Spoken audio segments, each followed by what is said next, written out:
Hey everybody, gonna show you how I do my budget. I just used this planner. I picked it up at the local Buy Mart, which is kind of a Oregon-based co-op. It's like the employees own the store, and you have to get a little card. And every Tuesday they do funny drawings. I don't know, whatever their Oregon thing. So this is just a standard planner for 2017. Yeah, it's in August to December. So this is a good long one. Alright, so let's get to it. I write down things that are going on in my life. I also, in order to entice myself to reconcile, this is my allowance. So I give myself money if I do good, keeping track of my budget. So, this is March. Up here I write down how much I expect things to cost. This is a couple of doctor visits. I just paid off my cell phone. That's my smallest debt, was $500. Let's see, what else do I write? Okay, so I write down kind of doctor's appointment, the day that I paid my phone off, more doctor's appointments, went out shopping with my aunt and spent money at Goodwill and at lunch. First day of spring, always worth celebrating. Yeah. So this is last month is when I just started doing this system. So the next good month that I've got, April. So I have I made up just kind of like a budget outline. Anticipated how much I get paid and rounded it down a little bit. My fixed expenses, my rent, my cell phone, my insurance. I pay it every 6 months, so I put money into a sinking fund for it. It saves about $50 a year or something like that, so it's totally worth it. Right now, I canceled my Netflix because they were, was it Netflix that I canceled? Yeah, it was Netflix I canceled. The day that they were pulling from my account, moved around from month to month, and I asked if there was a way that I could solidify when it would come out of my account, and they said if I canceled it, then I can start it up on the day that I want it to come out of the account. And so if anybody's got that problem, just call them up, cancel it for, it might be a week or 2 weeks. You can cancel it the week before, whatever, and then just start it back up again on the day that you want to get charged every month. Audible, I am a janitor, and I really like listening to books while I scrub toilets. Makes me feel like, I don't know, I like not having to be in the bathroom. I'm on a grand adventure. Amazon, I don't know why or what this necessarily is. I think it's because I signed up with Amazon Kindle. I have to look into that. But I wrote that down for now until it goes away. Student loan, currently I don't have a minimum payment. Well, I do, but I don't have to pay it for 2 more months. I'll probably start up anyway. Yeah, I just signed up for based on income.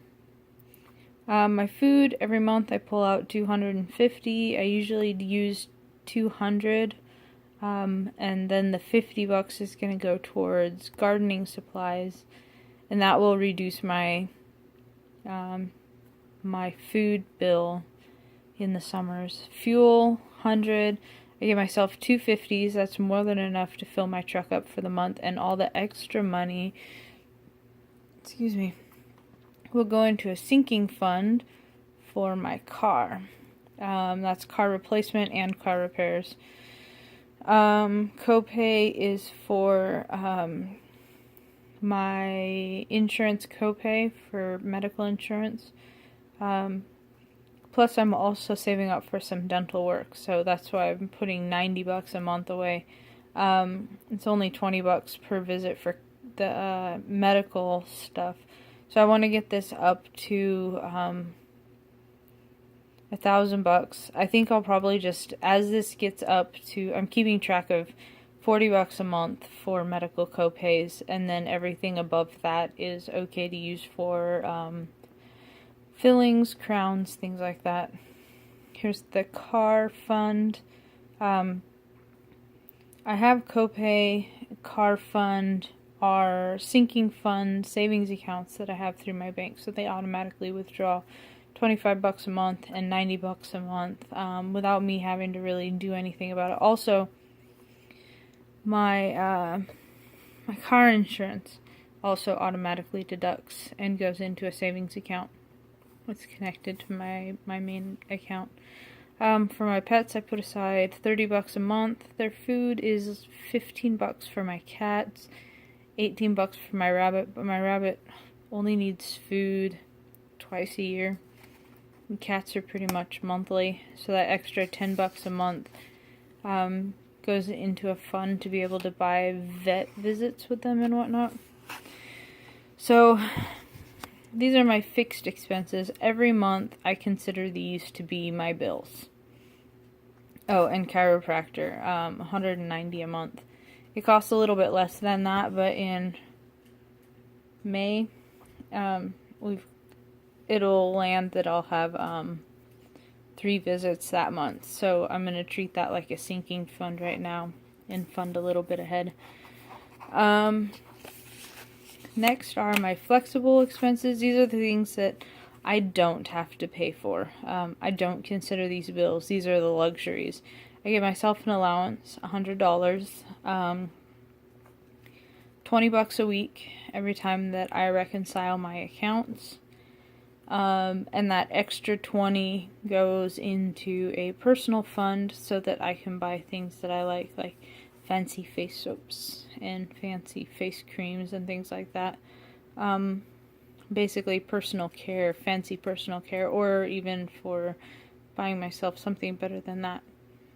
I set aside $200 to go into my basic savings account. That way I've got a little bit of money for the random things that pop up. Clothing went to Goodwill. I take my restaurant money as part of my allowance. What else did I deal with? Gosh, there's been a lot of things that come up. So I figured that if I set aside $200 a month, then that will cover all of that, like random things that pop up. Because I'm getting ready to start month 4, because this is January, February, March, April. So this will be my 4th month. Hopefully, this will be the month that everything finally calms down. I had my truck worked on. Oh, I still have to pay back federal for my tax return refund. Yeah. So down here I did the totals, income of what I have here, added up equals that. These are just kind of suggestive. My income changes based on how many hours and how many days in the month. My fixed expenses are $1,360. My flex is $300. 100 and 200 is 300. So I took income minus these two, and that equals my goal. So that's $400 to put towards a goal, which right now is building up my emergency fund. And that I've got to sinking fund account for that in the bank. I think for now I'm going to save it all up in cash in a can, sort of deal, in an envelope. But that way I've got it here because it seems like there's always something that pops up. And it should take me 2.5 months. So April, May, halfway through June, I will have to start paying that, which is when I also have to start paying my student loan again. I think my student loan minimum payment's like 28 or 58. Excuse me. Oh, tired. $58.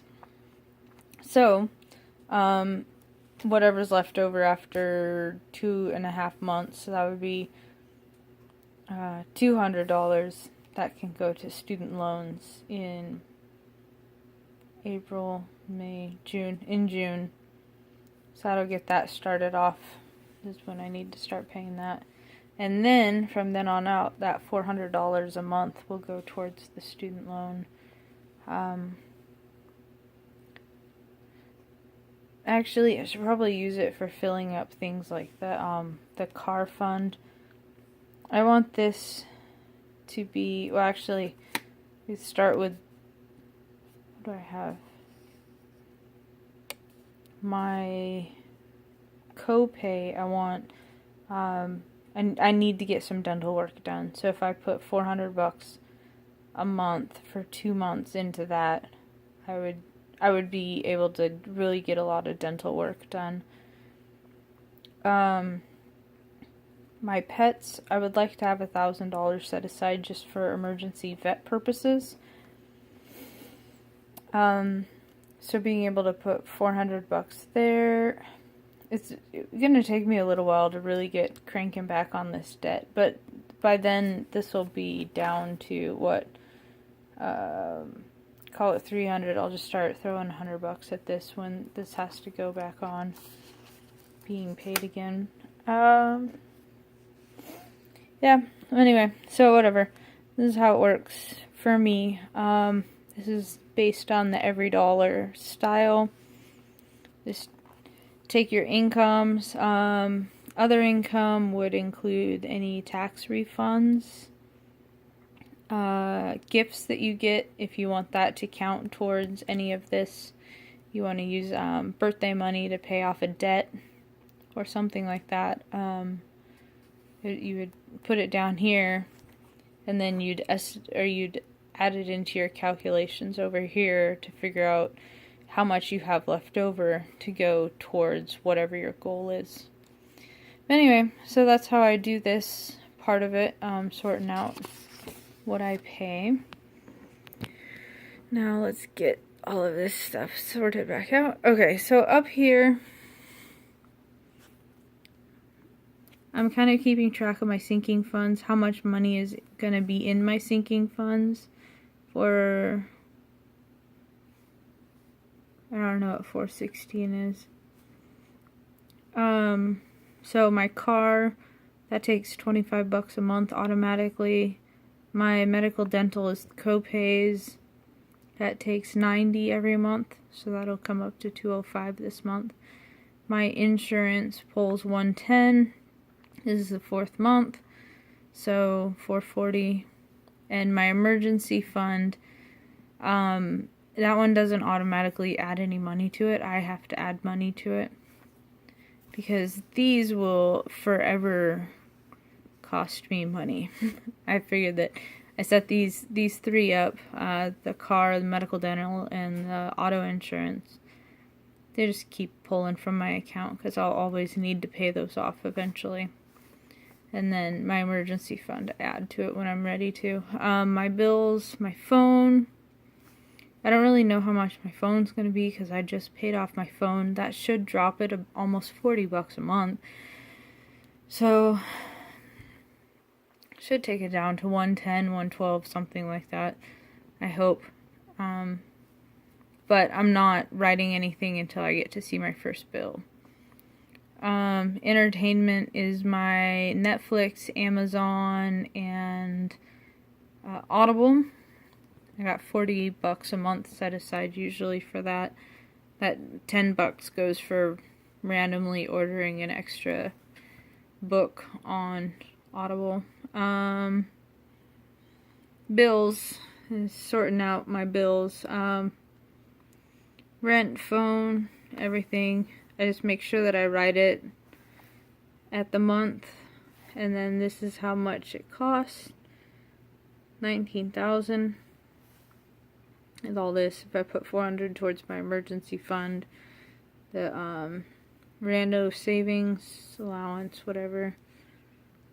Pets. I think I added personal in here too. That's $20 it goes towards if I need to get pain medicine. My elbows and knees hurt a lot, which is a big part of the disability. But so I keep personal money there so I can be able to buy some Aleve and whatnot. Cash envelope system. I write down what I need cash for, my rent, money, food and fuel, money, my allowance, so that I can set up my personal incentive to be able to reconcile. For my pets, I keep that food and fuel in its own envelope, not an envelope, a wallet, and I keep that with the pet stuff. And I've got a spot that the personal goes in that wallet also. So food and fuel, they have their own spots. Pets has its own spot, and personal care has its own spot in that wallet. My allowance, you saw it before. Keep it clipped in here. It used to have an envelope. Now it's not an envelope anymore. And then rent. As soon as I pull it out, I pay my rent. So I get paid on the 15th of every month. So I'll be getting paid the day before the 15th. So I have most of my bills set to come out here. So there's the automatic sinking funds. My phone should get paid that day. This is when my student loans were getting pulled out, and this is also the day that I pay. Oh, I forgot to put Cairo on there. Okay. Basically, this is the day that I try to get everything paid. If I have access to my money, like the first day that I have access to it, I try and pull cash out that day. If not, I have it marked down here. Oh, Easter Monday. That's not an American thing. Australia, Canada, New Zealand, UK. So it's the day after Easter Sunday. I don't know if the banks will be open this day. But I rent from a family member. So this time period when I'll be paying my rent is actually for May.